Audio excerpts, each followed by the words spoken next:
drop a couple gems, jewels, I don't know what people call them, before the year is up, because this year I've traveled more than I've ever traveled in my life. But the question that a lot of people seem to ask me is, where do you get all this money to travel? I'm gonna give you guys some advice on how I travel so much. I'm gonna give you some free knowledge. First of all, there's various apps that I use. So I use Skyscanner, I use Hipmunk, I use Skiplag, and I use Google Flights. So I essentially check all these apps to see which one has the cheapest price, and I also play around with the dates. So when you're traveling, it's really important that you're flexible with dates and see what the cheapest dates are to go, so that's important. Also play around with the airports. So I live in Detroit. We don't have a lot of international flights, but the cool thing is that I'm only 4 hours away from Chicago, and I'm only 4 hours away from Toronto. Chicago has pretty cheap international flights as well as Toronto. So that means just spending like $10 on a bus ticket to Chicago or driving to Toronto and parking. Parking is really cheap in Toronto. Essentially, all my tickets have been under $600. So flying out of Chicago, we're taking the mega bus down there. That's only $10, and that saved us literally more than $400. So you gotta be strategic.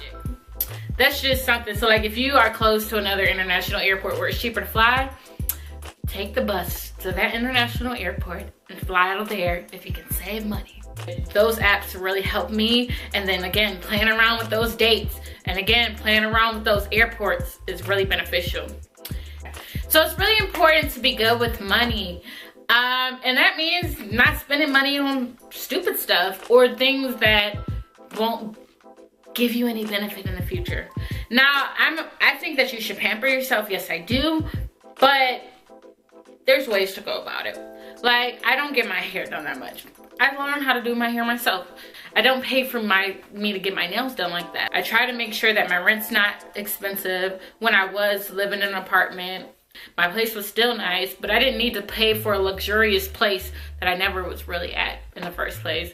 So I minimized my rent. And I know not everybody's fortunate enough to be on shared family plans. So if you can, try to get on a shared family plan. And by doing that, that minimized my phone bill. So I only was paying like $50 a month for my phone bill. So that's a way to save money. I didn't have a used car.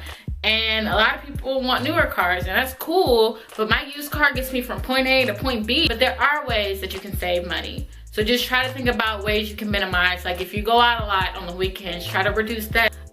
So that's where I find all this money to travel. And I tallied up how much money I spent on international flights this year, and it came up to around $1,600 for all the flights that I've been. Now, I've been to Cuba, I've been to Puerto Rico, I've been to Toronto, but that's not really an international flight. I've been to Greece, I've been to Amsterdam, Belgium, and Paris. Granted, that was all one trip, Amsterdam, Belgium, and Paris. But these were the places that I've gone, and I only spent $1,600 in flights. And for lodging, I only stay in Airbnbs. I don't stay in hotels because they're too expensive. Like, hotels are nice, but I just need somewhere to wash my ass and sleep. As long as there's no bad reviews, I'm okay with staying on an Airbnb. It's cheap. And I tried couch surfing when I went to Denver, and I ended up staying in a really nice apartment downtown Denver.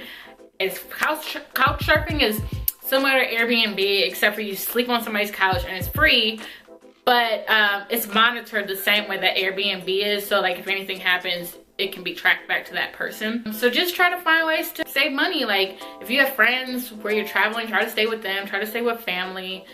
You don't have to stay in the nicest hotels. Like, that's a waste of money. And when I go out to eat, I eat street food or inexpensive food because that's honestly where the good food is. I don't spend too much on food. I take public transportation when I travel. Sometimes I take Ubers and Lyfts, but mostly like public transportation. And that's essentially how I travel so cheaply, using those apps to find good deals, playing around with the dates, flying out of a different airport than the closest airport to me, cutting back on certain expenses in my life to ensure that I have money to travel. I also do some stuff on the side to make money too. Upwork is a great website where it allows you to do freelance work. So like if you're a graphic designer, or if you have skills doing like administrative work, it allows you to do all this work, and it's online, so you don't have to go into anybody's office, and you can make some extra money doing that. So I hope that this video helped and gave you some insight on how I travel so cheaply.